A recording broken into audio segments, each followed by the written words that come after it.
ये जो number one आप देख रहे हैं, either you are number one और यू आर अ फॉलोअर।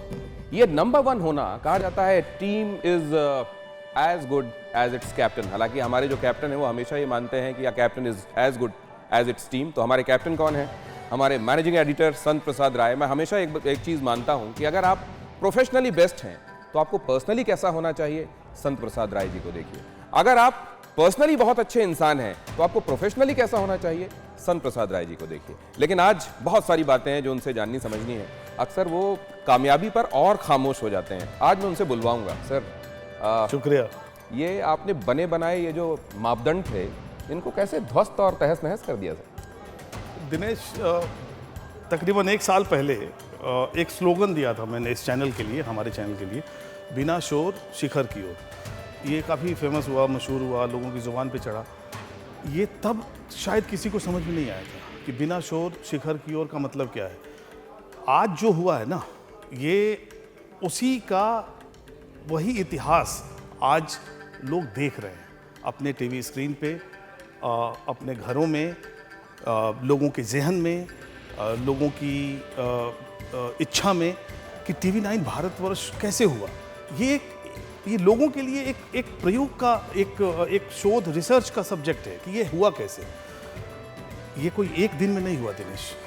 इसके पीछे अनवरत, कॉन्टिन्यूअस स्ट्रेटेजी है, रणनीति है, तपस्या है, भरोसा है। भरोसा ये कि आप जो फैसला ले रहे हैं वो आपको नतीजा देगा। आप फैसला क्या ले रहे हैं? क्या आप भीड़ का हिस्सा हैं, जो आपने कहा अभी? क्या आप किसी को फॉलो करते हैं या किसी को फॉलो होने पर मजबूर करते हैं? ये लोग कह रहे हैं असाधारण है। ये सचमुच असाधारण है। ये कभी हुआ नहीं है इतिहास में। तो ये बताइए, ये जो आपने कहा कि ये बाय डिज़ाइन है, बाय डिफ़ॉल्ट नहीं, अचानक नहीं हो गया है, ये सतत हो रहा था। क्रमिक रूप से TV9 भारतवर्ष ऊपर जा रहा था। ये 2 पे 3 पे पहुंचा, 2 पे पहुंचा और आज नंबर 1 है।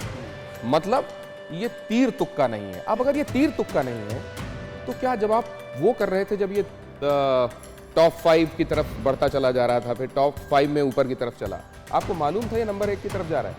और दिनेश, 6 जुलाई 2019 की तारीख थी। मैं यहाँ आया, इसी न्यूज़ रूम में एंटर हुआ। वो तारीख ऐसी थी जब TV9 भारतवर्ष का जो स्थान था, जो जगह थी, वो नीचे से नंबर 2 था। ये कोई ये तो रिकॉर्ड है, मतलब ये बार की रेटिंग में रिकॉर्डेड है। उसके बाद उसके लिए एक स्ट्रेटेजी बनाई हमने, हमारी टीम ने, सबने, कि हमें इसको आगे ले जाना है तो क्या क्या करना है, कैसे करना है, कब कब करना है। ये एक डिज़ाइंड स्ट्रेटेजी बनी। हम उस पर चले, इस भरोसे के साथ चले कि ये होना है, ये होगा। पहले दिन से दिमाग में नंबर 1 की चाहत थी, इसमें कोई संदेह नहीं। ये ऐसा नहीं कि आज आने के बाद मैं कह रहा हूँ, मैं अपनी टीम को हमेशा कहता भी था कि ये होना है, आज हो, कल हो, परसों हो, बट होना है। उसका नतीजा आप 1 साल पहले, 1.5 साल पहले जब रेटिंग बंद हुई थी ना, तो उस वक्त के नतीजों में देख सकते हैं। उस वक्त के नतीजों में TV9 भारतवर्ष नंबर 2 तक पहुंच गया था। मुझे एक चीज़ याद आ रही है, मैं आपसे पूछूंगा। अभी पिछले हफ्ते की शायद बात है, एक पार्टी थी जिसमें मैं भी था और आपसे किसी एक चैनल के शीर्ष व्यक्ति ने ये पूछा था कि TRP आने वाली है, क्या महसूस कर रहे हो, क्या सोच रहे हो तुम? आपने एक चीज़ कही थी कि हम तो नंबर 1 है, अब नंबर 2 के लिए कौन क्या सोचना है वो सोच ले। ये कॉन्फिडेंस कहाँ से आया? देखिए, ये कॉन्फिडेंस जब आप काम करते हैं ना, परीक्षार्थी को पता है कि परीक्षा गई कैसी है।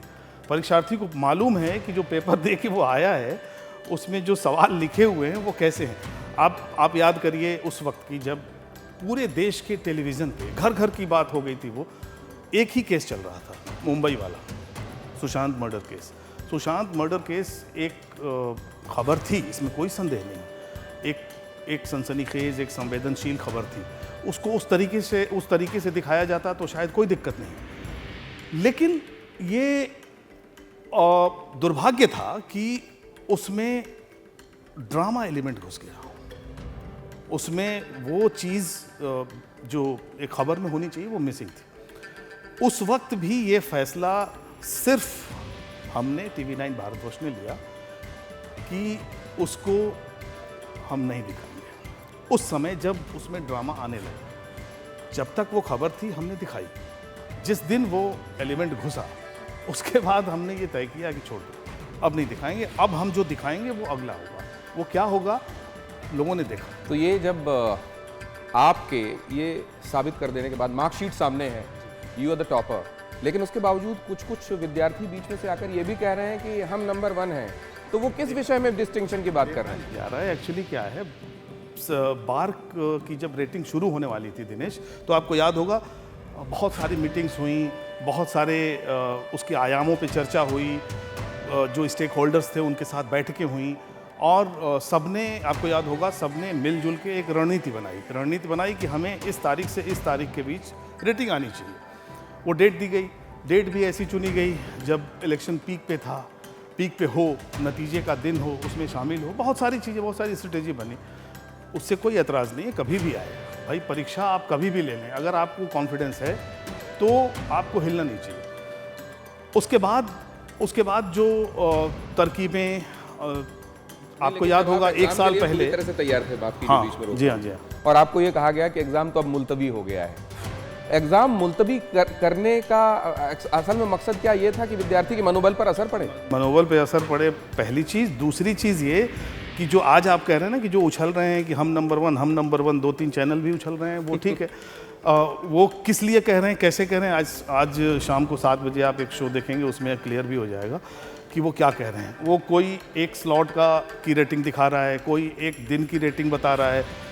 जो मानक हैं बार्क के, जिस मानक के आधार पर ये रेटिंग आई है, उस मानक में 4 हफ्ते का एवरेज डेटा है, 4 हफ्ते का औसत है। उस 4 हफ्ते के औसत में हम क्लियर कट एब्सोल्यूट नंबर 1 है, और थोड़े मोड़े से नहीं, सीधे 2% से। तो मतलब ये वैसा ही है जैसे कोई ये बोले कि देखिए प्रीलिम्स में मेरे इतने नंबर आए, मेंस में तो मैंने इतना हमने यूपीएससी का प्री क्वालिफाई किया है। अरे यूपीएससी क्वालिफाई करना बड़ी चीज़ है ना, प्री क्वालिफाई किया, मेंस क्वालिफाई किया, ये तो डजंट मैटर। ये कहाँ मैटर करता है, रिजल्ट बताता है आप क्या हैं। और ये जो पीछे हम बात कर रहे थे ना, ये प्रयोग कोई आज का नहीं है, ये 2 साल से कॉन्टिन्यूस चला आ रहा है। ये 1.5 साल अगर बंद नहीं होता तो भी आपको पता लगता कि इसका नतीजा क्या है। और इन जिन पैरामीटर्स की बात सन जी अभी कर रहे हैं, उसका एक उदाहरण मैं आपको देता हूँ। सन जी हर एक अपना शो, हर एक मिनट अपने चैनल को काक चेष्टा बकुल ध्यानम वाले भाव से देखते हैं। उसमें परसों इन्होंने मेरे को बुलाकर कहा कि दिनेश तुम्हारी एनर्जी लो लग रही है, क्या बात है, तबीयत ठीक है, वैसी एनर्जी क्यों नहीं लग रही? सर मैंने कहा कि नंबर्स तो अच्छे गए सर, आज लग रहा था कि नंबर्स अच्छे हैं।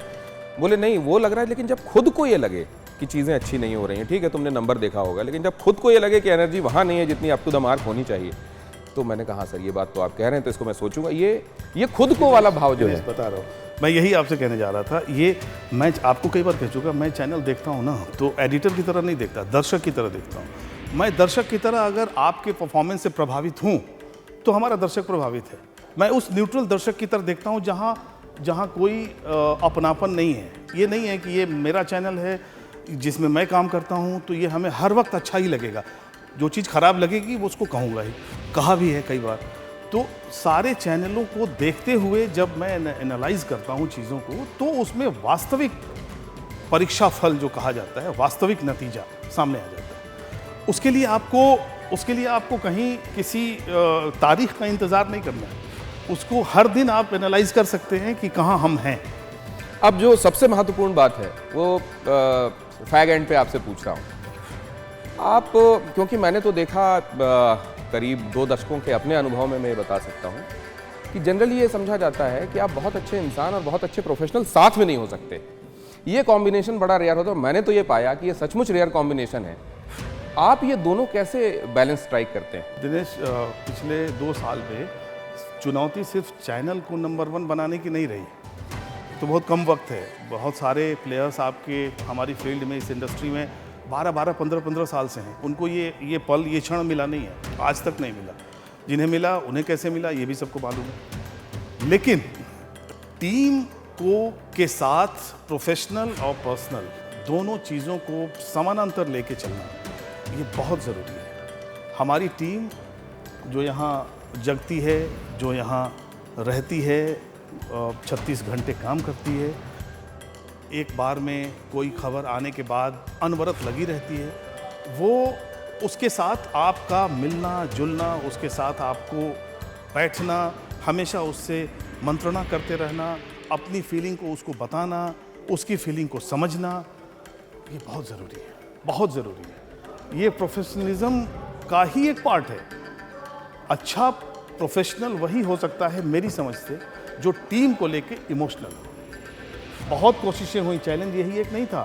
टीम को तोड़ने की कोशिश हुई, लोगों को बुलाने की कोशिश हुई, कुछ लोग तो इसी में लगे रहे, इसी काम में कि टूटे, टीम टूट जाए, जो बाहरी दुनिया के खिलाड़ी हैं। लेकिन क्या वही कहते हैं ना कि जब काम बोलने लगे। मैंने कभी आपको न्यूज़ रूम में आके किसी पे बरसते चीखते नहीं देखा, जबकि न्यूज़ रूम के स्थापित मानदंड ये रहे हैं कि जब तक गाली गलौज ना करो, जब तक किसी को नीचा ना दिखाओ, तब तक अपनी लाइन लंबी कर ही नहीं सकते लोग। ये आपने कैसे इससे अलग कर दिया? ये इसमें तो दिनेश आपको पता है कि पहले दिन से इस पे भरोसा नहीं है। भरोसा इस पे है कि स्वाभिमान, आज़ादी के साथ अगर कोई काम कर रहा है तो नतीजे वो सबसे बेहतर देगा।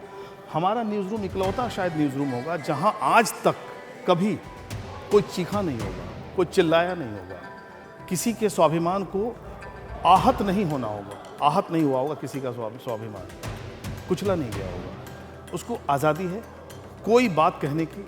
मेरे पास 24 घंटे में कभी भी फ़ोन करने की, आने की, अपनी बातों को सामने रखने की आज़ादी है। इंटर्न से लेकर एडिटर तक कोई भी, कभी भी आप देखते हैं, हमेशा साथ साथ लगे रहना, ये एक ताकत है, ये एक बॉन्डिंग है दिनेश। ये आसानी से नहीं आती, ये बॉन्डिंग है बरसों की, ये बॉन्डिंग है आपके भरोसे की। आपको उन पे भरोसा हो, उनको आप पे भरोसा हो। अब यहाँ से आगे क्या? ये तो झांकी है। अभी तो समझिए विजय का लंबा सिलसिला बाकी है, लंबा। ये झांकी है दिनेश। और अगर संत जी ये कह रहे हैं कि ये झांकी है, वो बेशक मुस्कुराते हुए कह रहे हैं, लेकिन मैं दावे से कह सकता हूँ, इसलिए नहीं कि यहाँ इनके साथ इस संस्थान में इस समय खड़ा हुआ मैं बात कर रहा हूँ, ये मेरा अनुभव है और इस मामले में मैं दावे से कह सकता हूँ कि मैं गलत नहीं होने वाला। He is an smiling assassin. ये जब हंस रहे होते हैं तो उसमें बहुत गंभीर चेतावनी होती है कॉम्पिटिटर्स के लिए, प्रतिद्वंदियों के लिए। उस दिन भी मैंने देखा था जब इन्होंने कहा कि हम तो नंबर 1 होंगे, आप नंबर 2 में कौन होगा उस बात की चिंता कीजिए, उस दिन भी मुस्कुरा रहे थे। आपको इस डेटा को मैंने तो एनालाइज कर लिया है, बाकी जिन्हें करना है वो कर रहे होंगे।